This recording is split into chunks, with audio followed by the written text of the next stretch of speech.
J'ai essayé tout seul, bon, c'était échec total, hein. Pas la bonne cible, pas le bon message, pas la bonne offre, En fait, c'était rouge partout. J'ai signé, chez Jérémy, je faisais 0 de chiffre d'affaires.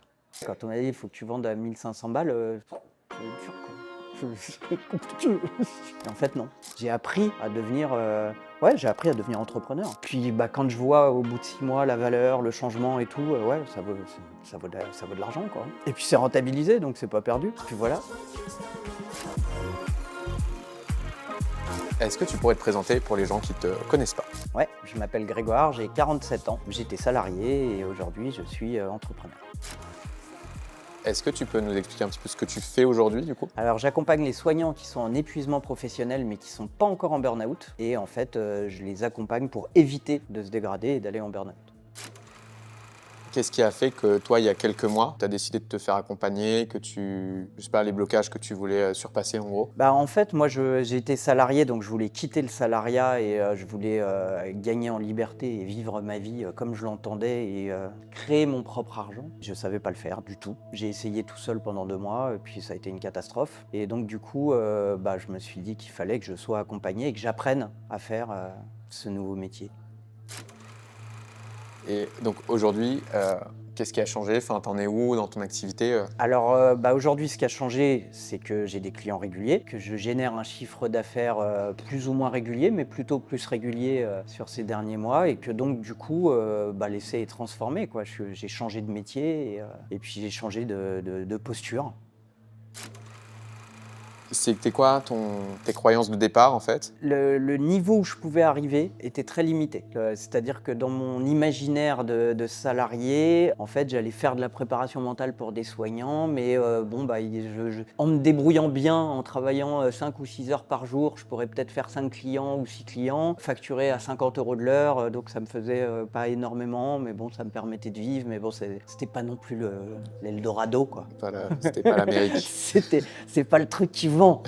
Mais ça, c'était ma croyance. Ma croyance, c'est que si je faisais au mieux, j'arrivais à ça. Et là, où est-ce que tu étais aujourd'hui dans la réalité? Dans la réalité, aujourd'hui, je vends des accompagnements à 1 500 € pour 2 mois et je fais en moyenne 5 clients par mois. Je ne suis pas du tout là où je pensais.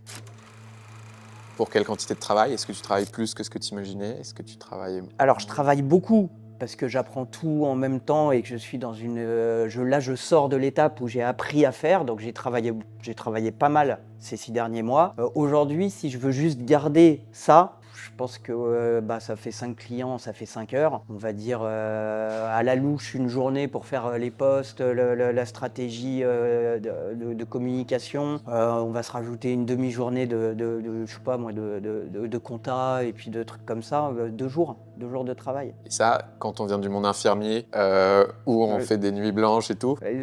Mes potes infirmiers pensent que j'ai gagné de l'argent et que je le dis pas. Ils pensent que j'ai gagné au loto ou un truc comme ça et que je le dis pas. Mais enfin bon, après on a plein de croyances, hein. Ils pensent que travailler chez soi on fout rien. C'est pas vrai, on travaille. Qu'est-ce qui a fait que toi, tu as pu faire changer ces croyances-là? On me voit dans le champ ou pas? C'est Mais- lui. C'est Mehmet. Non, en fait, c'est l'accompagnement, hein. C'est l'accompagnement, c'est tout l'accompagnement mindset, parce que mine de rien, j'ai changé de programme interne. Je suis passé d'un programme de salarié à un programme d'entrepreneur. Et puis, c'est aussi l'immersion dans un monde. C'est-à-dire qu'avec tous les gens qui sont dans le même état que toi, les mêmes problématiques, en fait, au lieu de se comparer à des gens qui ont hyper réussi et au final être stressés, ou au lieu de se comparer à des fantasmes, on se compare aux autres et puis on se dit ok, je suis pas tout seul à vivre ces problèmes et puis on m'a donné une technique, si je l'applique normalement ça va marcher et puis je fais et puis en fait c'est un ensemble, c'est l'ensemble. Mais pour moi KP c'est pas que un programme business, c'est un programme mindset et business. T'apprends à faire le One Place Funnel, mais tu apprends aussi à changer ton état d'esprit. Parce que pour vendre, il faut que tu aies quand même un état d'esprit qui soit aligné avec ça, quoi. Et puis moi, j'étais pas du tout vendeur, hein. Ouais, c'est ça, d'où tu partais toi, parce que Moi, j'imagine que quand t'es infirmier, t'es pas vendeur, t'es pas marketeur. Il aurait fallu que je travaille gratuit. Parce que là, tu me parlais de passer de séances à 50 € hypothétiques à des offres à plus de 1000 €, etc. Bah, quand j'ai commencé, je proposais des séances à 50 € et encore, j'avais l'impression d'arnaquer les gens, quoi. Et comment ça se fait qu'aujourd'hui, tu n'as plus l'impression d'arnaquer les gens en vendant 30 fois plus cher? Bah, parce que je sais que ce que je fais, ça les transforme. Je l'ai vérifié. Je sais que ce que je vends, c'est de beaucoup de travail et de compétences. Que je sais que l'adjonction des deux amène un changement. Et que du coup, j'arnaque personne, je force personne. Les gens chez qui ça résonne, je travaille avec eux avec plaisir. Et puis ceux chez qui ça résonne pas, bah, ils viennent pas. Mais ça, c'est un discours plus éclairé, quoi. J'aurais été incapable de te dire ça il y a un an. Incapable. Il y a un an, il faut absolument avoir n'importe qui parce qu'il faut avoir de l'argent derrière. J'ai besoin d'argent comme tout le monde, mais il y a d'autres manières de processer. Là, j'ai appris d'autres manières. J'ai appris à construire une offre, j'ai appris à évaluer, à faire des tests, à avoir des retours sur les tests. Puis j'ai surtout appris que tout n'arrivait pas comme ça. C'est-à-dire que tu pratiques, tu pratiques, tu pratiques, tu fais, tu construis, et petit à petit, les choses se font et tu crées une communauté, tu crées un style, tu fais des erreurs comme tout le monde, mais bah, t'apprends et puis bah, tu corriges. Tu partais d'où, toi, sur tous ces trucs de marketing, réseaux sociaux?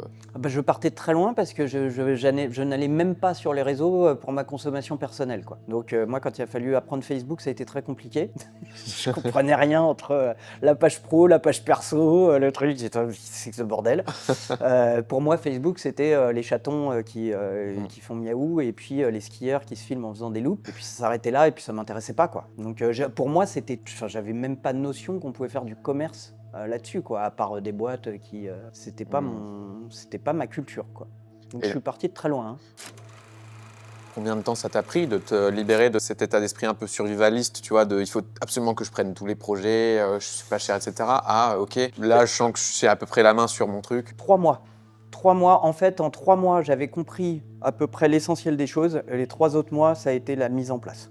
Je pense que ça s'est découpé en 2 temps, mon accompagnement bronze. Et Peut-être un peu plus... Enfin, 3 mois, 2 mois pour mettre en place et le dernier mois accélérateur. Où là, en fait, quand les choses commencent vraiment à se mettre en place, que les clients viennent et que bah, tu passes à d'autres problématiques en te disant, bon, bah voilà, maintenant, soit je continue comme ça, soit je change des choses et puis je change de cours de jeu, quoi. Ça, c'était le dernier mois. Donc, ouais, je dirais 3 mois pour vraiment switcher de mindset. Avant de parler du futur, le programme, je sais que sauter le pas, se choisir, ça peut être intimidant, c'est un investissement aussi. Comment tu as vécu cette prise de décision? Bah alors moi je l'ai vécu plutôt bien parce que d'une part je savais qu'il fallait que je me forme. J'avais pas vraiment notion des prix donc quand même quand il m'a annoncé le prix, le premier déglutissement était un peu compliqué. Mais d'un autre côté très rapidement je me suis dit ok c'est le prix pour apprendre. J'ai pas vu ça comme de l'argent que je jetais par une fenêtre ou que je brûlais. Pour moi c'était vraiment c'est sérieux, on a discuté du programme, je sais où je vais et je vais gagner du temps, quoi.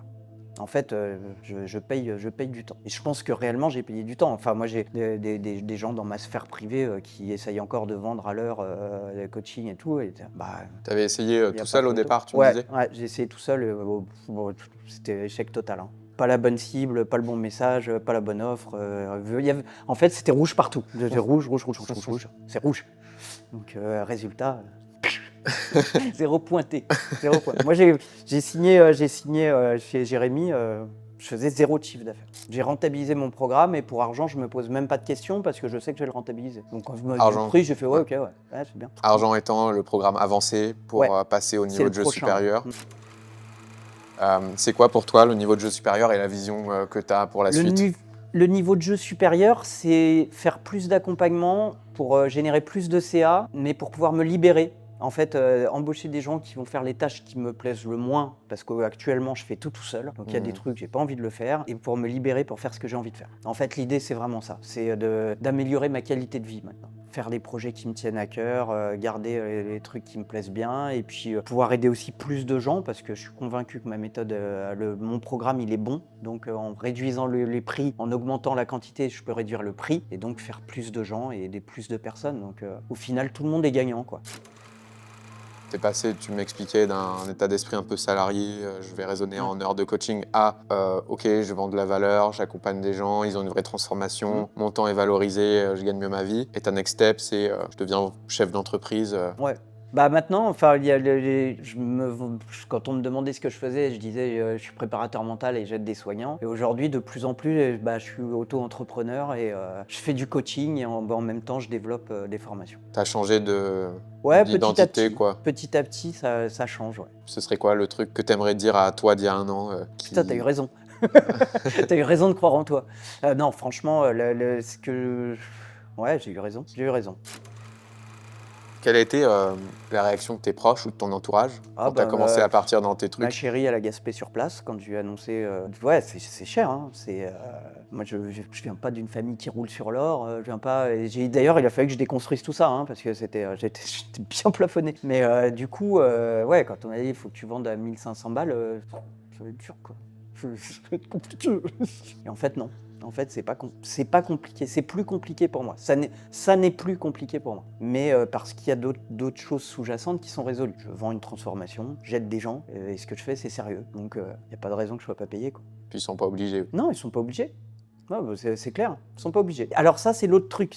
Mais c'est un truc important. C'est qu'avant, je pensais qu'il fallait que tout le monde achète. Aujourd'hui, je sais que je ne parle qu'à une fraction de gens. Et c'est cela qui m'intéresse.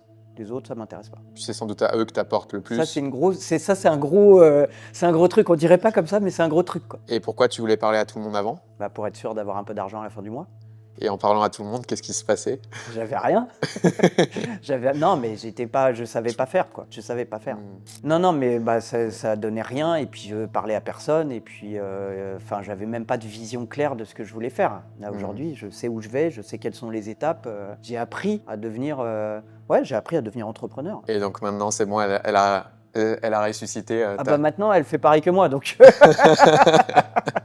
Ouais, donc la vision de ton entourage a... La vision de mon entourage a changé. Et puis après, les autres, j'en parlais pas. J'en parlais pas parce qu'ils comprennent pas de toute manière. Donc, j'ai essayé au début. Et puis quand j'ai vu que personne comprenait et que ça me faisait plus de tort qu'autre chose, j'ai arrêté. Je parlais avec les copains de Capé, hein, les potes de promo, et puis les coachs, et puis d'autres entrepreneurs sur d'autres réseaux, mais c'est tout. Il y a des trucs que j'ai compris. J'ai compris que pour changer de mindset, il fallait que je change aussi l'environnement, il fallait que je change ce que je consommais. Donc je me suis mis à lire beaucoup de choses de mindset, d'entrepreneuriat et tout ça. Donc il y a tout un travail sur plein de pans. J'ai pas envie de convaincre les autres, quoi. Enfin, chacun chacun fait son chemin. Puis, voilà, exactement.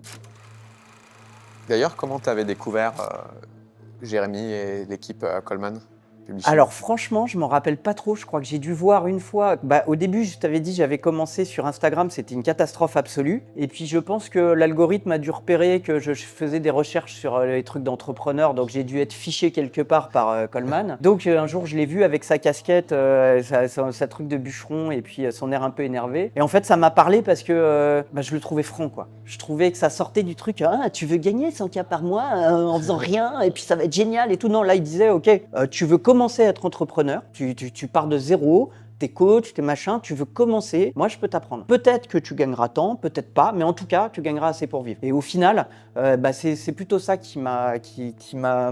Après, j'ai commencé à regarder et puis je suis rentré dans la boucle, j'ai reçu toutes les conneries là, tout le temps. Du matin, midi et soir, j'ai été meurtré à ne plus savoir quoi en faire. Et puis bah, du coup, j'y suis allé. Hein. Mais j'avais pas envie d'aller ailleurs en fait. J'étais bien, le personnage me parlait, le message me parlait, donc j'étais bien adressé, quoi. Puis bah, quand je vois au bout de 6 mois la valeur, le changement et tout, ouais, ça vaut de l'argent, quoi. Et puis c'est rentabilisé, donc c'est pas perdu. Puis voilà.